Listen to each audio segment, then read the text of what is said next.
buat kuih, kalau guna cawan ni sampai cawan ni je lah kan? Dah start buat kuih lah pula si Echa ni. Kesian pula. Aku tengok dia hari-hari dia buat kuih ni. Dah sampai mencangkung pula. Kalau korang perasan, lately ni memang Echa banyak buat kek. Tapi dia tak buat untuk orang luar. Untuk orang dekat-dekat je lah. Lepas tu butter keras.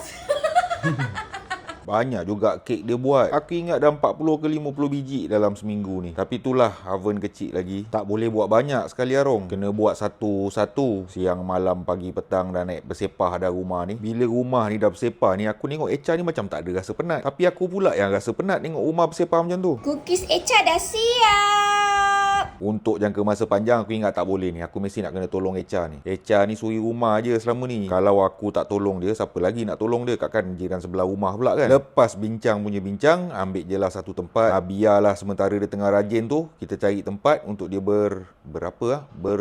berimajinasi lah, senang cerita. Apa benda berimajinasi? Berkarya.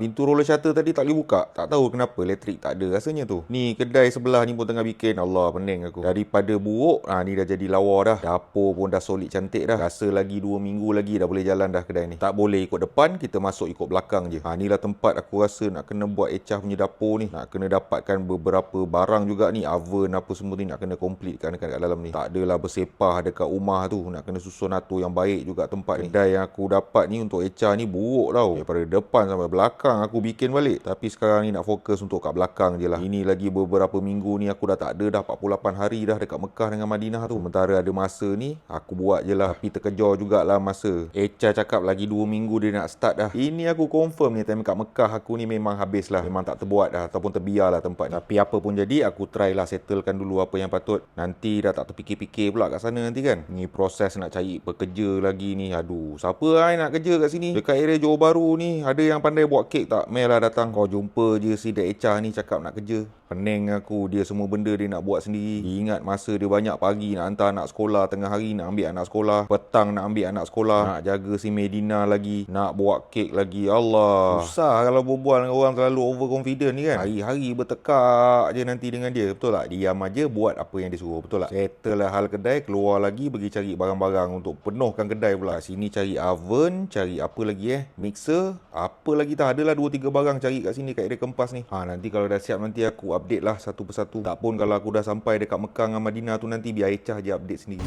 Doakan korang semoga semuanya berjalan dengan lancar.